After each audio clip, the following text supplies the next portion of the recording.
I'm Manish Mittal. मुझे लगता है हम कहीं मिल चुके हैं। I wish मिले होते। By the way, Maya. Nice to meet you।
Happy birthday to you. Happy birthday to you. Happy birthday, dear Bobby. Happy birthday to you. Hey! Happy birthday भाभी। शीतल, हमारी शादी के बाद ये तुम्हारा पहला बर्थडे है, तो ये खास तुम्हारे लिए मेरी तरफ से। अब ये बताओ तुम्हें क्या चाहिए? Divorce। मजाक कर रही हो क्या भाभी? भाभी, कल भैया ने आपके लिए इतनी बड़ी सरप्राइज पार्टी रखी है। शहर के बहुत बड़े बड़े लोग आ रहे हैं और आप कैसी पार्टी कर रही हो?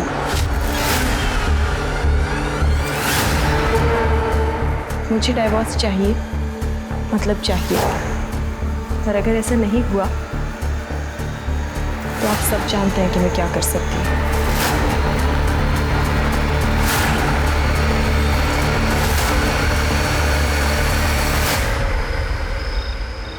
मम्मी आप टेंशन मत लो, मेरी क्लाइंट से मीटिंग है, मुझे जाना पड़ेगा। और पापा की तरह कोई गवर्नमेंट जॉब तो है नहीं कि 9 से 6 की नौकरी करो और फिर आराम। अरे बेटा, रात के 8 बजे हैं, मीटिंग तो कल भी हो सकती है ना। मम्मी आप समझते नहीं हो, सक्सेसफुल होने के लिए ना थोड़ी एक्स्ट्रा मेहनत करनी पड़ती है। अच्छा अब मैं जा रही हूँ, मैं आपको ना आने के बाद कॉल करती हूँ। बाय। ठीक है बेटा, अपना ध्यान रखना। हाँ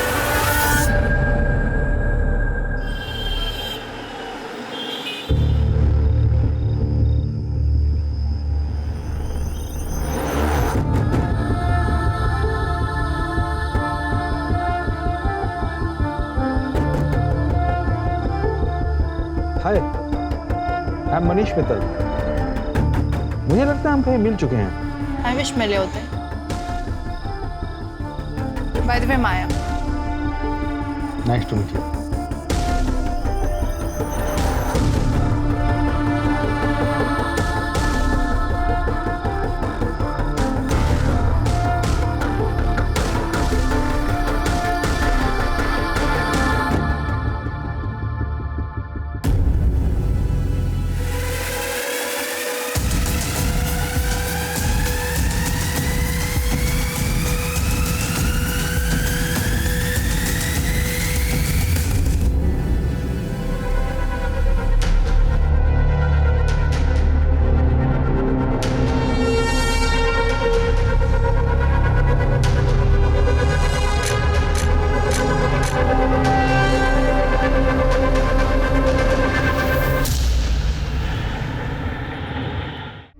शीतल जी, मैंने आपकी केस हिस्ट्री और एविडेंस देख लिए हैं, बट सॉरी टू से इट्स नॉट वेरी स्ट्रॉन्ग। अब देखना है कि इस बेस पर हम आपकी तरफ से उनके खिलाफ कितना स्ट्रॉन्ग केस बना सकते हैं। विजय जी मैं जानती हूँ इतना सब काफ़ी नहीं है, पर मुझे किसी भी हालात में डिवोर्स चाहिए। मैं बस उस कैद से छुटकारा चाहती हूँ, प्लीज। ओके, कुछ करते हैं।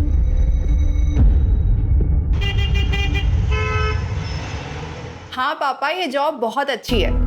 यहाँ बहुत कुछ सीखने में मिल रहा है और आप देखना मेरा प्रमोशन भी ना बहुत जल्दी हो जाएगा। चलो अच्छा है, पर मैं तुझसे नाराज हूँ। तेरी माँ बता रही थी कि तू मेरा 9 से 5 की सरकारी नौकरी का मजाक उड़ा रही थी। तुम दोनों माँ बेटी मिलकर मेरी पीठ पीछे मेरी बहुत चुगली करते हो, हैं?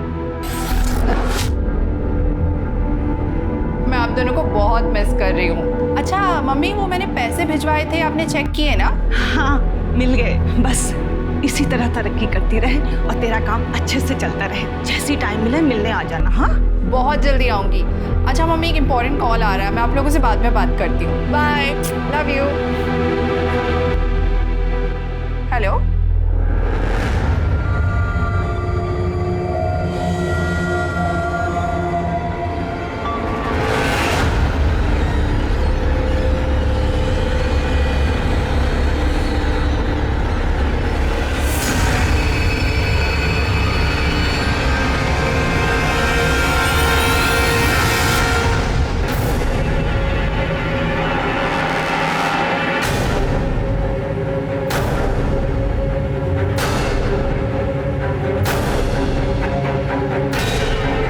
रघु,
शीतल जी, गैस व्हाट, बधाई हो, डिवोर्स फाइनल हो गया है और एल्यूमिनियम में आपको 50 लाख रुपए मिले हैं और साथ में सेटलमेंट में एक बंगलो और एक कार भी। Happy? Yes. Thank you so much Vijay ji, पर मेरी आज़ादी के आगे ये सब कुछ भी नहीं है। But still thank you so much, आप नहीं होते ना इस चोट ने मेरे पैसे इस तरह घर तो भर दिया है, लेकिन याद रखना ये पैसा तुझे कभी हजम नहीं होगा। हेलो मिस्टर, क्या हो रहा है? क्या हो रहा है? Help, police! अरे देखो आगे आदमी गुंडागर्दी कर रहा है। भैया छोड़ो यार, छोड़ूंगा नहीं तुझे, मैं नहीं छोड़ूंगा मैं। लेके जा इसको। भैया छोड़ो, भैया। शीतल जी, आर यू ओके? या अरे सुनो, कल रात माया ने मैसेज किया है कि नई नौकरी के लिए दुबई चली गई। अरे ऐसे कैसे अचानक, बिना बताए? रुको, मैं उसको कॉल लगाता हूँ। हाँ हाँ, जल्दी लगाइए।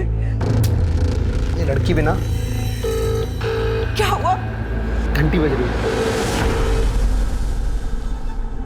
बेटा मेरी तो कुछ समझ में ही नहीं आ रहा, मैं तेरे तलाक पर क्या कहूँ। पता नहीं क्या हो गया तुझे आजकल, साल भर तेरी शादी को हुआ नहीं और माँ, नरेश से शादी करना मेरी जिंदगी की सबसे बड़ी भूल थी।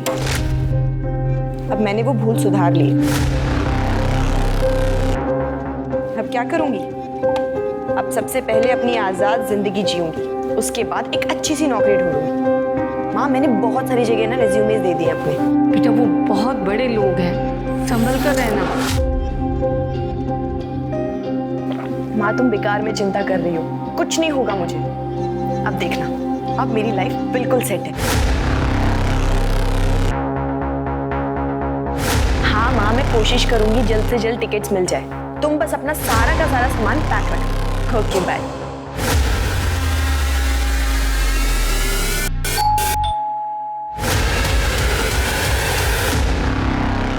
आपका पार्सल है।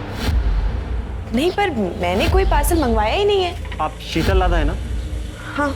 तो फिर आपका ये पकड़िए इसको। अरे पर मैंने कोई पार्सल मंगाया ही नहीं है, तो मैं कैसे लूँ इसे? मेरे पास इतना टाइम नहीं है, पकड़े इसको। अजीब जबरदस्ती है, नहीं मंगाया मैंने।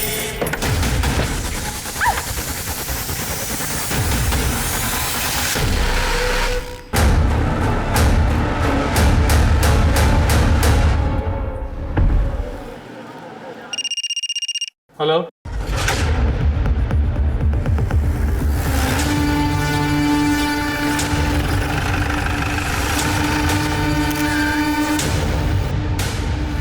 पेट में चाकू से 3 बार वार किया गया। सर सेक्सुअल असॉल्ट ऐसा कुछ नहीं लग रहा। चारों तरफ अच्छे से देखो।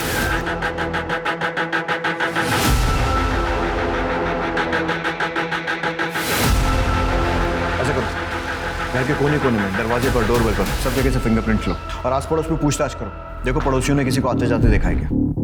सर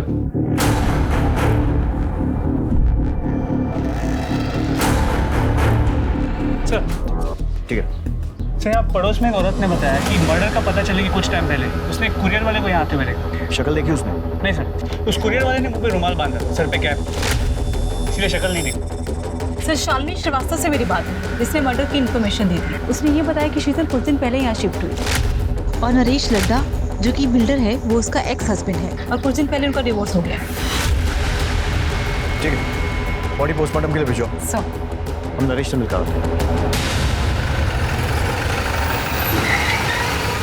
1 महीने पहले आपका और शीतल का डाइवोर्स हुआ। सेटलमेंट में उसने इतना बड़ा घर लिया, पैसे भी लिए होंगे, मार्केट में आपकी रेपुटेशन खराब हुई वो अलग। अब आप ही बताइए, ये वजह कम है आप पर शक करने के लिए कि आपने ही शीतल को मारा है या फिर मरवाया?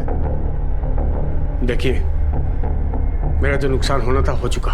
उसका मर्डर करवाने से मुझे क्या मिलेगा? और वैसे भी डिवोर्स मैंने नहीं, उसने मांगा था मुझसे, और वो भी तब जब हम उसका बर्थडे सेलिब्रेट कर रहे थे। तुम्हें क्या चाहिए? डाइवोर्स। उसने मांगा और आपने दे दिया। हम थक चुके थे इसके टॉर्चर से, और मुझे पता चल गया था कि वो मुझसे नहीं, मेरे पैसों को चाहती थी। उसका मर्डर का सुन के बुरा तो लगा, लेकिन उससे ज़्यादा मुझे सुकून भी मिला है कि अब वो हमें परेशान तो नहीं कर पाएगी। वरना जब से शादी करके आई थी तब से हमें सिर्फ और सिर्फ दुख दिया था सर, और कुछ नहीं। भाभी दाल में पानी थोड़ा ज़्यादा नहीं हो गया? भाभी सुनो ना, मैं ना घास फूस खा के बोर हो चुका हूँ, तो डिनर में चिकन मटन कुछ बना देना प्लीज़। भाभी ये रोटी थोड़ी कच्ची है। अरे शीतल, तुमने कुक को क्यों निकाल दिया? वो ठीक ठाक खाना बना रहा था। क्यों? खाना ठीक नहीं बना रही हूँ मैं? हाँ? और सब्जी खाने में क्या प्रॉब्लम? अपने स्वाद के लिए जरूरी है किसी की जान ली जाए? हाँ? मेरा मतलब है शीतल कि हम कुक अफोर्ड कर सकते हैं, और तुम लड़ा खानदान की बहू हो, तुम्हें किचन में काम करने की क्या जरूरत है? तुम नई नई आई हो, एंजॉय करो बस। आपको खाने से प्रॉब्लम थी ना, आप मुझे अकेले में जाकर बोल सकते थे। ऐसे अपने भाई बहन के सामने मेरी बेइज्जती करने की कोई जरूरत नहीं थी, समझे आप? भाभी आप गलत समझ रहे। अरे बिल्कुल ठीक समझ रही हूँ मैं। तुम तीनों भाई बहन मिलकर सिर्फ और सिर्फ मेरी बेइज्जती करना चाहते हो, मुझे नीचा दिखाना चाहते हो। नहीं खाना नहीं खाना ना, फेंक दो इस खाने को, मत खाओ। हमें लगा कि समय के साथ वो समझ जाएगी।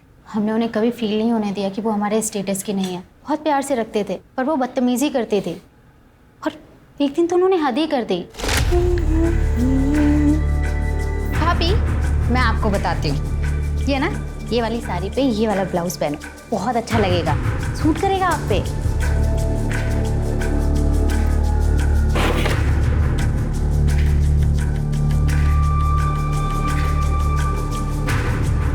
भाभी क्या कर रही हो आप?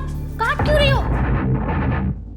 तेरे छूने के बाद अब मैं इसका पोछा भी नहीं बना सकती। और रही बात फैशन की, तो वो मुझे तेरी जैसी बहन जी से सीखने की कोई जरूरत नहीं। जिसके पास पैसा तो बहुत है, पर ओढ़ने पहनने की जरा सी अकल नहीं। आप लोग इतनी शराफत दिखा रहे थे और वो बदतमीजियां करती जा रही थी, क्यों? शायद उनकी नज़र सिर्फ हमारे पैसों पर थे, वरना वो प्रीतम से ऐसी बात नहीं करते। सर को बताओ ना, सर को बताओ। क्या हुआ? भैया वो कुछ महीने पहले की बात है, भैया काम से बाहर गए हुए थे और शीतल भाभी मेरे रूम में आई। जी भाभी, क्या काम है बताइए? कुछ नहीं, वो मैं बोर हो रही थी तो मैंने सोचा तुम्हारे पास आके थोड़ा टाइम पास कर लूं। क्या कर रहे हो तुम? वाओ, कितना सुंदर कॉम्प्लेक्स है। काश ऐसे ही कॉम्प्लेक्स मेरा भी होता। वैसे हो सकता है अगर तुम चाहो तो। हाँ भाभी, मैं भैया से बात करूँगा। अपने भैया को बीच में लाने वाली कौन सी बात है? अगर ये हम दोनों के बीच में हो सकता है तो उनसे उस दिन बड़ी मुश्किल से मैंने पीछा छुड़ाया। भैया को बताने से डर लगा, इसलिए मैंने दीपा से शेयर किया। वो ये सब चाल चला करती थी। सुना आपने कितनी घटिया औरत थी। एक तो मैं इस बात से निकल नहीं पाया कि उसने मेरे साथ क्या किया है, क्यों किया, और आप मुझ पर उसके मर्डर का इल्जाम लगा रहे। प्लीज सर, मैं हाथ जोड़कर आपसे विनती करता हूँ सर, हमें परेशान मत कीजिए। हमारा उसके मर्डर से कोई लेना देना नहीं है। सर, अगर ये लद्दा फैमिली सच कह रही तो शीतल बहुत ही मक्कार और धोखेबाज हो रहा है। मिश्रा, कितने लोगों को जानते हो जो सामने से अपनी गलती माने? वैसे भी ये स्टोरी की एक ही साइड है। शीतल की साइड तो हमने सुनी नहीं है, जो उसकी माँ हमें बताई। शीतल बहुत अच्छी लड़की थी और ये शादी भी उसने अपनी मर्जी से की थी। सब कुछ ठीक चल रहा था। मेरी समझ में आज तक ये बात नहीं आई कि उसने डिवोर्स क्यों ले लिया। क्यों ले लिया मतलब? उसने आपको नहीं बताया था? कहाँ बताया, कहाँ मिली वो मुझसे। हमेशा फोन पर ही बात होती थी और जब भी मैं उससे पूछती तो वो यही कहती थी कि वो जो कर रही है सब ठीक है, मिलूंगी तब बताऊंगी। लेकिन उसकी नौबत ही नहीं आई। उससे पहले ही वो मुझे छोड़कर चली गई। ठीक है, फिलहाल के लिए आप जा सकती हैं। जरूरत पड़ी तो आपसे फिर कांटेक्ट करेंगे। ठीक है सर।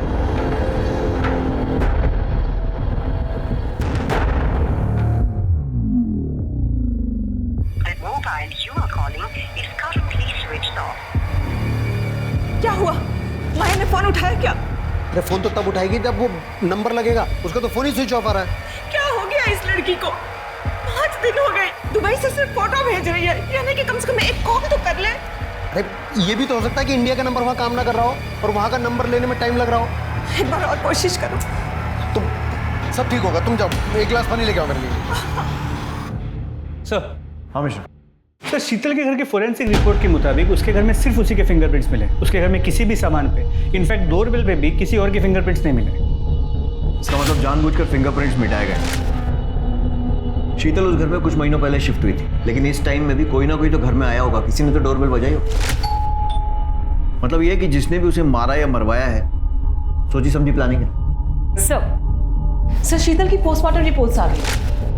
सर, इसके मुताबिक उसकी मौत दोपहर 1 से 3 के बीच में हुई और चाकू से 3 बार पेट में वार किया गया। पर मौत से पहले रेप या सेक्सुअल असॉल्ट जैसा ऐसा कुछ भी नहीं लग रहा। मतलब पीएम रिपोर्ट से भी कोई खास हेल्प नहीं है? नथिंग। सर, मैंने शीतल की बैकग्राउंड भी चेक की है। शादी से पहले या तलाक के बाद उसका कोई भी अफेयर वगैरह भी नहीं था। शीतल का एक हस्बैंड नरेश लड्डा और उसके भाई बहन, उनके कॉल रिकॉर्ड और मोबाइल लोकेशन? सर, अब तक नहीं आई, मैं जल्दी आ जाएंगे। जल्दी आइए सर।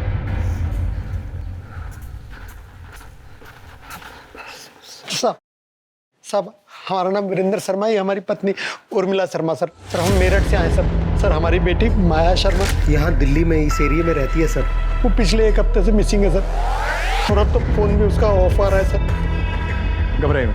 सिंह सर, इनकी कंप्लेंट लिखो, लड़की की पूरी डिटेल्स लो और ऐसा ही राणा से बोलना जैसे आए तो फॉलो अप करेंगे। Okay sir. बेटी को ढूंढ दीजिए। आप फिक्र मत कीजिए, आप अपनी कंप्लेंट लिखवाइए, हम जल्द से जल्द उसे ढूंढने की कोशिश करें। सर, ये नरेश और उसके भाई बहन तीनों बहुत कमीने हैं, और मैं बात दावे से कह सकता हूँ कि शीतल के मर्डर में इन्हीं तीनों का हाथ है।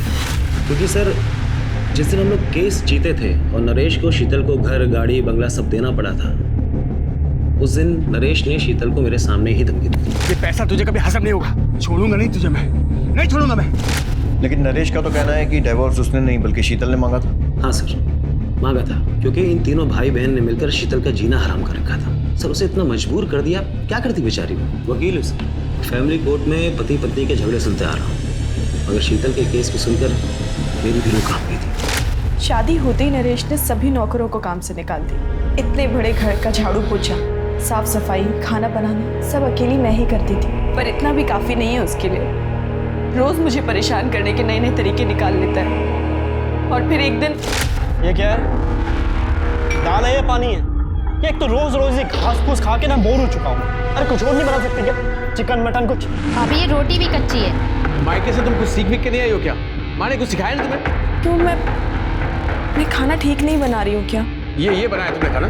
हाँ? और सब्जी खाने में क्या प्रॉब्लम है? जरूरी है अपने स्वाद के लिए किसी की जान ली जाए? आपको मेरे हाथ का खाना अच्छा नहीं लग रहा था तो आप मुझे अकेले में बोल देते। इसे अपने भाई बहन के सामने मेरी बेइज्जती करने की क्या जरूरत थी? क्या बकवास कर रही हो? क्या मतलब भाई बहन? मैं सही तो बोल रही हूँ। आप तीनों भाई बहन जब देखो मुझे नीचा दिखाने की कोशिश करते हो, मेरी बेइज्जती करते रहते हो। चुप कर। आइंदा जबान लड़ाई ना, जबान खींच लूंगा मैं। निकल।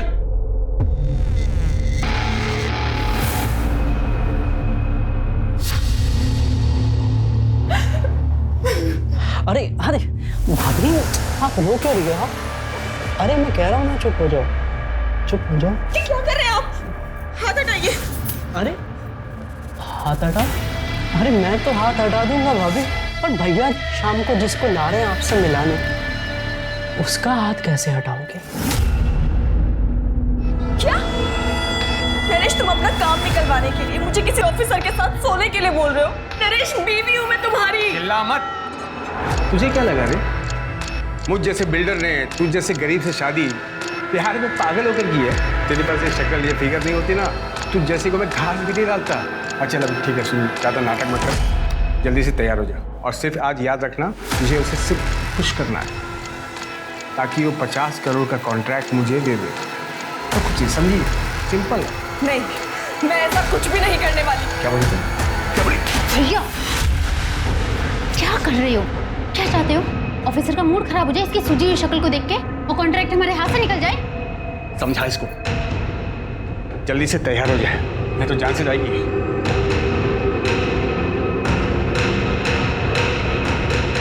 भाभी आप तैयार हो जाओ please.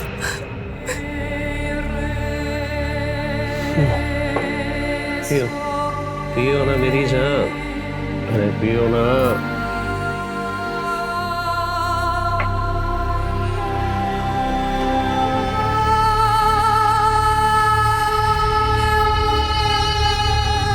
Yes, I hope you enjoyed the evening.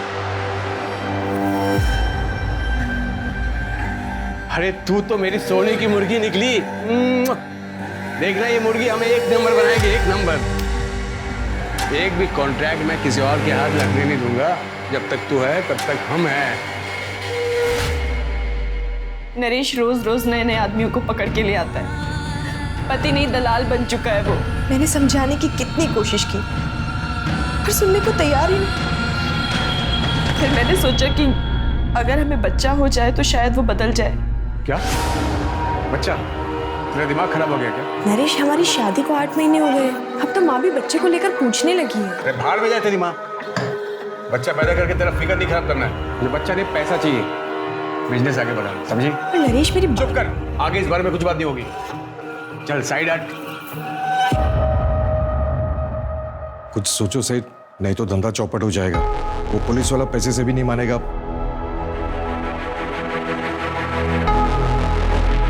ठीक है, मैं कुछ करता हूँ। सुन, एक पुलिस वाले ने नाक पे दम कर रखा है, तुझे ऐसे खुश करना होगा। मैं ये सब और नहीं करूंगी, और अगर तुमने मेरे साथ जबरदस्ती करने की कोशिश की तो मैं पुलिस के पास चली जाऊंगी। क्या बोली?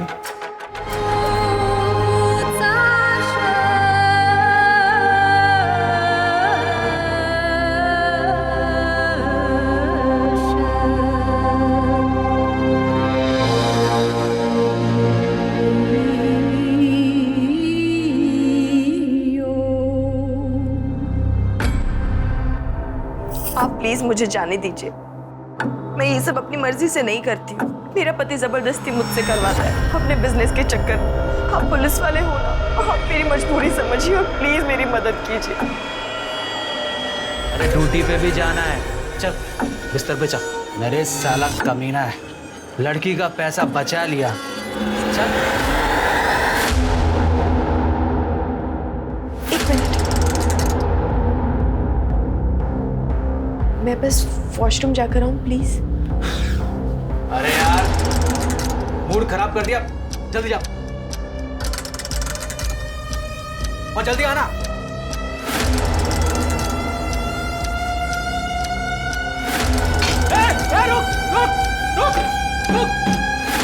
शीतल ने उस पुलिस वाले के साथ की बातचीत की रिकॉर्डिंग कर ली थी। और घर जा करके नरेश को सुना दिया, जिसमें पुलिस वाला खुद मान रहा था कि नरेश शीतल को मजबूर करता था दूसरों के साथ सोने के लिए। वो रिकॉर्डिंग सुनकर नरेश ने क्या किया? दरअसल उस शाम शीतल का बर्थडे था, तो इन तीनों भाई बहन ने मिलकर उसे सरप्राइज पार्टी दिया। वो लोग उसे इमोशनल यूज करके वो रिकॉर्डिंग डिलीट करवाना चाहते थे, मगर शीतल ने साफ साफ कह दिया कि उसे डिवोर्स चाहिए। वो रिकॉर्डिंग अभी कहाँ है? नरेश के पास। वो इसी शर्त पर डिवोर्स के लिए तैयार हुआ था कि शीतल रिकॉर्डिंग से वापस कर देगी और इसकी जितनी भी कॉपियां हैं वो सब डिलीट कर देगी। और अगर देखा जाए तो इस हिसाब से नरेश के खिलाफ कोई भी सबूत नहीं मिलता। उस पुलिस वाले का नाम क्या था? सर वो आप जानते हैं कि मैं बता नहीं सकता, लेकिन शीतल के लिए दुख होता है। कितनी मुश्किल से उसे वो सब चीज़ें मिली थी जिसकी वो हकदार थी। सर उसके कातिल को प्लीज़ छोड़िए। तो लड़का फैमिली का बैकग्राउंड चेक किया, पता चला काफ़ी टेढ़े लोग, कंस्ट्रक्शन बिजनेस में है तो काफ़ी ऊपर तक कॉन्टैक्ट्स, कॉल रिकॉर्ड्स में गुंडे, हिस्ट्री शीटर्स, इन सब के नंबर्स, और इनके खिलाफ धोखाधड़ी के केसेस भी रजिस्टर्ड। मोबाइल लोकेशन चेक की? जी सर, लेकिन 10 तारीख को इनमें से किसी की भी मोबाइल की लोकेशन शीतल के घर के आसपास की नहीं। मिश्रा, ये लड्डा नामी बिल्डर है, तो पॉसिबल है कि ये काम इसने किया नहीं, करवाया हो। इसके लिए इसमें जितने भी गुंडे और हिस्ट्री शीटर है ना, उनको राउंड अप कर दो, वो बताएंगे कुछ।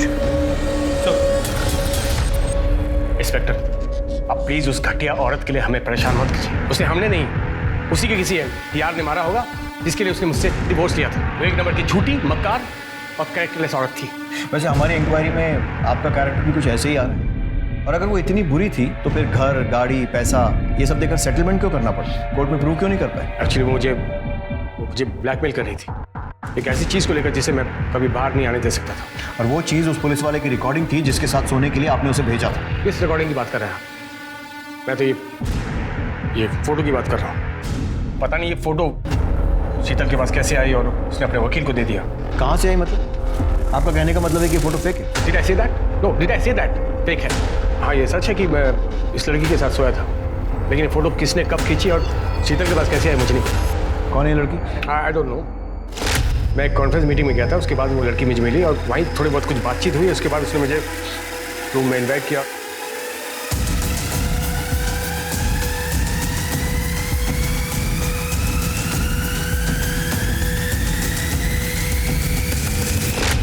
इस लड़की का कोई कांटेक्ट या एड्रेस? नो।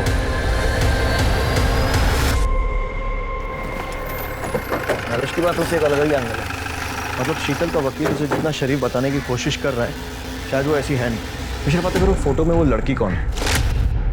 वो फोटो खींची किसने है और शीतल के पास वो फोटो किसने भेजी है? ठीक उस वक्त जब डिवोर्स की प्रोसीडिंग चल रही है।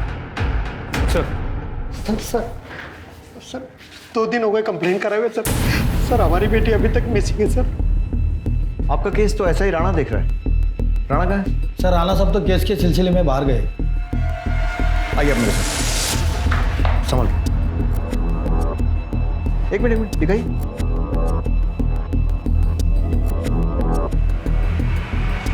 ये कौन है? यही तो हमारी बेटी माया शर्मा।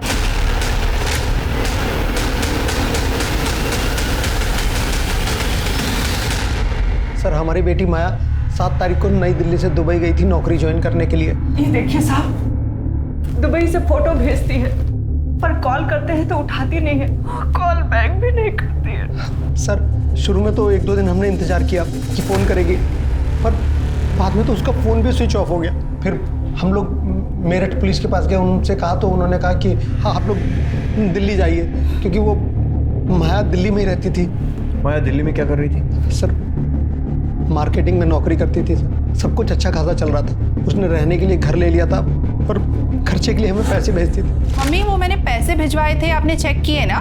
फिर अचानक 7 तारीख को उसका SMS आया कि वो उसने नौकरी छोड़ दी है, उसको दुबई में नई नौकरी मिली और इसलिए वो वहाँ जा रही है। जाने से पहले हमसे मिलकर भी नहीं गई। यहाँ पर किस कंपनी में जॉब करती थी? सर ये तो कभी मैंने उससे नहीं पूछा। ठीक है, अभी आप जा सकते हैं। मिश्रा, माया के पिछले 2 महीने के कॉल रिकॉर्ड्स, मोबाइल लोकेशन और जितनी भी जानकारी मिल सकती है निकालो। उसका social media account, email ID सब कुछ ढूंढो और अच्छे से छानबीन करो। सर नरेश के कॉल रिकॉर्ड में जिन गुंडों के नंबर थे उन्हें लेकर आए। साहब हम गुंडे नहीं, मजदूर लोग हैं साहब, छोटा मोटा काम कर लेते पेट पालने के लिए साहब। और नरेश लड्डा के हिस्से की मार खाना भी तुम्हारे छोटे मोटे काम में आता है? देख सोच कर जवाब देना। ये ना ये भी मजबूर है। जब इसके हाथ में खुजली होती है ना तो 2-4 की हड्डियां तोड़ने के बाद ही ठीक होती है। सोच लो। साहब, हम लोग नरेश सेठ के लिए काम करते हैं। क्या काम? डराना, धमकाना, घर खाली करवाने जैसे काम सब। बस इतना ही? सोच के बताना। साहब वो अपने लिए हमसे लड़की मंगवाता है साहब। उसको भी लेकर आए थे? नहीं साहब, हमने तो इसे कभी देखा भी नहीं। शीतल लड़ा अच्छी है, पसंद है? अच्छी लगी साहब। नहीं साहब, मेरा मतलब सेठ की बीवी है। क्यों मारा उसे? सेठ के कहने पर? नहीं साहब, हमने नहीं मारा। साहब हम लोग क्यों मारेंगे उसको साहब? तुमने नहीं मारा तो किसने मारा? अब हमें क्या पता किसने मारा साहब, हमारा तो उससे कोई वास्ता भी नहीं। वास्ता भी निकलेगा। मिश्रा मिटा ले खुजली, तब तक तोड़ना जब तक सच नहीं बोलते।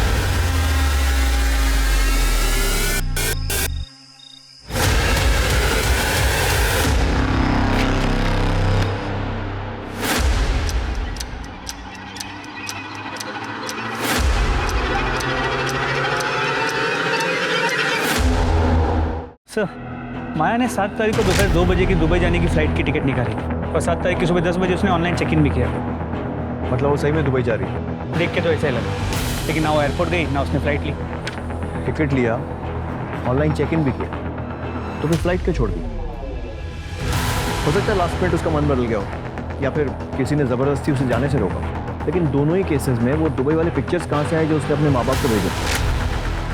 सर, हमने पता किया, वो पिक्चर्स इंटरनेट से निकाले गए और उसके माँ बाप को इसलिए भेजा गया ताकि उन्हें यकीन हो कि माया दुबई में है। सारे पुलिस स्टेशन में माया की डिटेल्स भेजी? जी sir, excuse me. Hello, PSA Mishra बोल रहा हूँ। ठीक सर, फरीदाबाद के पास के जंगल में एक माया से मिलती जुलती बॉडी मिली। बॉडी काफ़ी सड़ चुकी है, तो आइडेंटिफाई करवाना होगा। माया के पेरेंट्स को बुलाओ शिनाख्त। हाथ में टैटू है जिससे शायद पहचान हो सके। मम्मी देखो मैंने टैटू बनाया है। अरे ये क्या नाक चनाक बना लिया है, कितने सुंदर हाथ थे तेरे। मम्मी आजकल का फैशन है, रहने तो आप समझोगे ही नहीं। कहाँ समझ पाएगी तो ऐसे हमें छोड़कर चली जाएगी। सर, सूटकेस के अंदर या बॉडी के आसपास कोई सुराग नहीं मिला। सर, क्राइम ब्रांच ने यूसुफ नाम के ब्लैकमेलर को पकड़ा है। उसके फोन में शीतल के न्यूड पिक्चर्स मिले।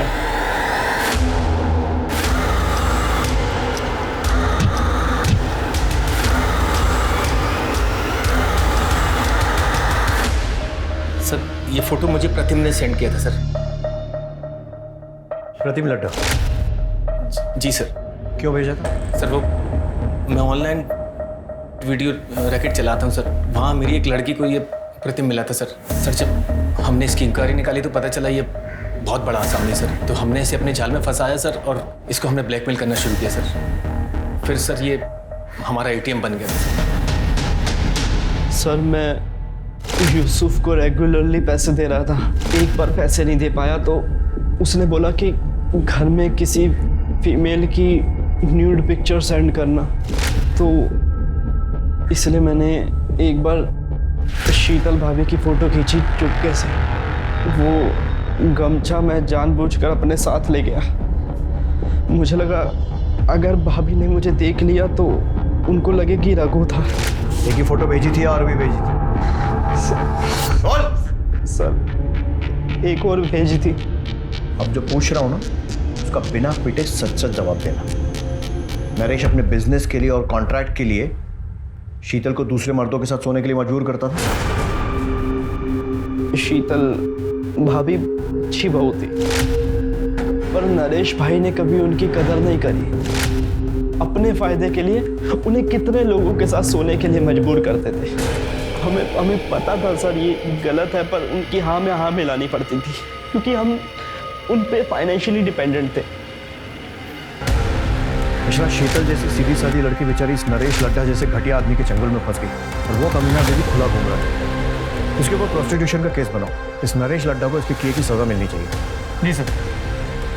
शीतल की केस में तो हम आगे बढ़ रहे हैं, प्रोग्रेस भी हो रही है, लेकिन माया के केस में ना तो कोई ढंग का सस्पेक्ट मिल रहा है और ना ही कोई मोटिव मिल रहा है।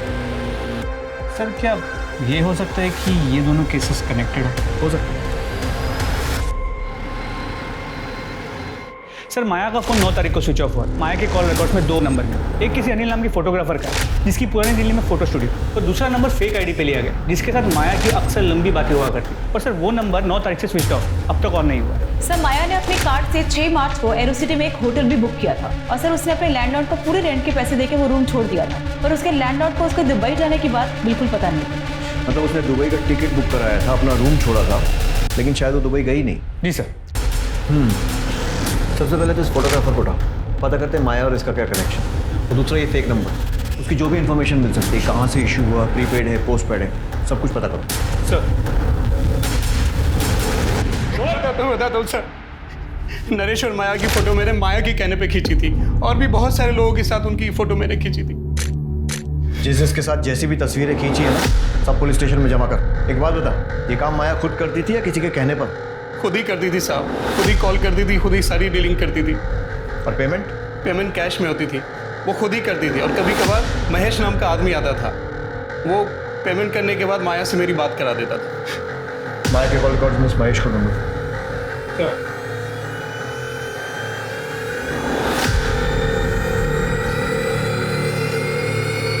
सो महेश का पता चल गया। उठा लो साहब मैं सच बोल रहा हूँ। माया मैडम जो बोलती है मैं वो करता हूँ। वो अक्सर लोगों को लिफाफे पैकेट देने के लिए बोलती थी। मुझे लगा कि अनिल भी इनका आदमी होगा। अब वो कौन है, क्यों है, क्या है, मैं ये सब उनसे नहीं पूछ सकता ना। तू तो कुत्ते जैसा वफादार आदमी है ना। देख, माया का मर्डर हो गया है। अभी अगर मुंह नहीं खोलेगा ना तो लंबा अंदर जाएगा। तेरे फोन रिकॉर्ड्स, कॉल लोकेशन सब निकाल लिए हमने, जिससे क्लियर है कि 6 तारीख को तू माया के होटल गया था और बाद में भी होटल के आसपास ही था। और अगले दिन होटल से एयरपोर्ट की तरफ भी गया था जब माया दुबई जाने के लिए एयरपोर्ट निकली थी। साहब मुझे क्यों फंसा रहे हो? मैं तो जो साहब बोलते थे वो करता था। तो मैं भी तो वही पूछ रहा हूँ ना, क्या किया तूने? 6 मार्च की शाम को माया मैडम को होटल पर ड्रॉप किया था। तो जब माया को ड्रॉप किया तब वो अकेली थी? हाँ सर। उसके साथ कोई सामान वगैरह था? नहीं साहब, खाली हाथ में पर्स था बस। फिर मैंने शाम को साहब को होटल ड्रॉप किया और गाड़ी वहीं छोड़ के अपने एक दोस्त के पास रहने चला गया।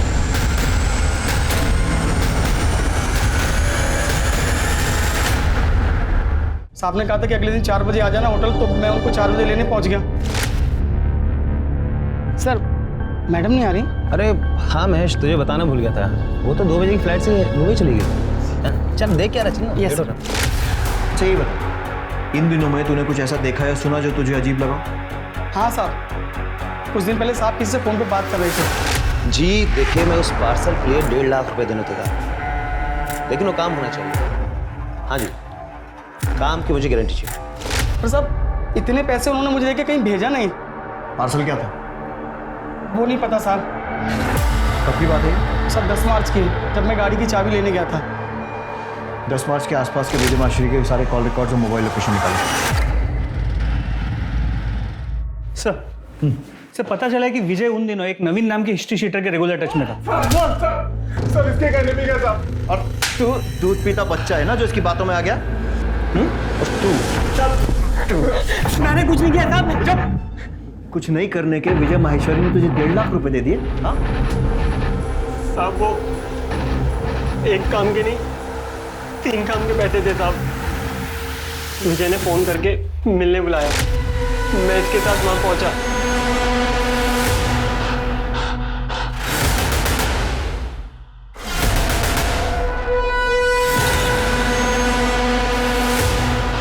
मर गई क्या? एक दवा देकर बेहोश किया, मारने का काम कर।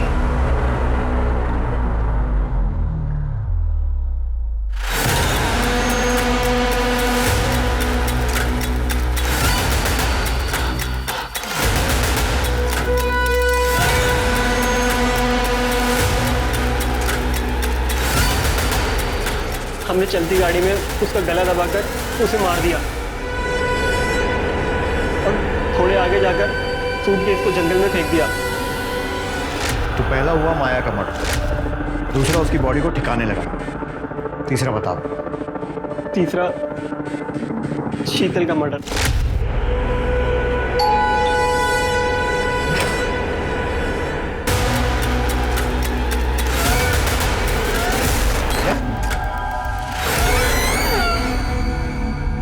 कैसी लगी मेरी प्लानिंग? मोटिव समझ नहीं आया, क्यों किया? माया से पीछे छुड़ाने के लिए। दरअसल क्या होता है कि जो ये डिवोर्स केस होता है ना, इसमें हम लोग क्लाइंट को ज़्यादा एलिमनी दिलाने के लिए उन्हें नंबर 2 के तरीके से करते हैं, उन्हें कन्विंस करते हैं। उसके बाद इन सब नंबर 2 के तरीकों से ही तो पैसे मिलते हैं ज़्यादा, वरना आप भी जानते हैं कि डिवोर्स के केस में कहाँ इतने पैसे मिलते। और माया वो अपनी मर्जी से ये काम करती है? अरे नहीं साहब, इतनी आसानी से कौन तैयार होता है। बोला मैंने कि ये सब करने में परेशानी क्या है, किसी के साथ सोना थोड़ी है। उसको ब्रेन वॉश किया, समझाया उसको, तब जाके मानी। और हाँ, शादी यहाँ से भी, लेकिन उसके बाद एकदम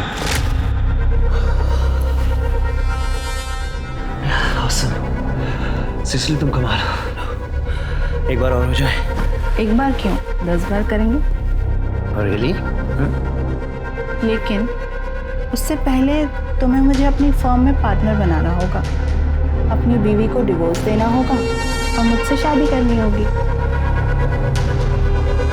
ये क्या बकवास कर रही हो? मुझे देखकर या सुनकर लग रहा है कि मैं बकवास कर रही हूँ। शुरू में मुझे लगा कि भूल जाएगी, मगर नहीं साहब, वो तो पीछे पड़ के रहेगी। फिर मुझे लगा कि इसका कुछ ना कुछ तो इलाज करना पड़ेगा। तभी सडनली मुझे शीतल के केस से एक आइडिया मिला और मैंने डबल गेम किया। मैंने माया को नरेश के पास ये कह कर भेजा कि इस केस से ना हमें बहुत पैसे मिलने वाले हैं, और इतने पैसे कि हम उस पैसे से अपनी नई जिंदगी शुरू कर सकते। और उसके बाद मैंने अनिल से माया और नरेश की फोटो खिंचवा ली, और उन फोटो से मैंने शीतल को घर, पैसा, गाड़ी सब दिलवाया। इतना तो मैंने भी एक्सपेक्ट नहीं किया था, तो मैंने भी अपनी फीस बढ़ा दी, जिसकी वजह से मेरे और शीतल में झगड़ा हुआ और उसने मुझे पुलिस की धमकी तक दे डाली। फैमिली कोर्ट में नरेश ने शीतल को सबके सामने धमकी दी थी कि वो उसे छोड़ेगा। इसी बात का मैंने फ़ायदा उठाया और एक साथ दोनों को ख़त्म करने का प्लान किया, ताकि दोनों केस में नरेश का नाम आए और वो फंस जाए। तो मैंने माया की 7 तारीख की दुबई की फ़्लाइट बुक की, उसका ऑनलाइन बोर्डिंग पास निकाला, ताकि आप लोग जब छानबीन करें तो आप लोगों को माया के दुबई जाने वाली बात सच लगे। अगले दिन होटल से निकलते वक्त मैंने उसकी कॉफ़ी के कप में नींद की गोलियाँ डाल दी।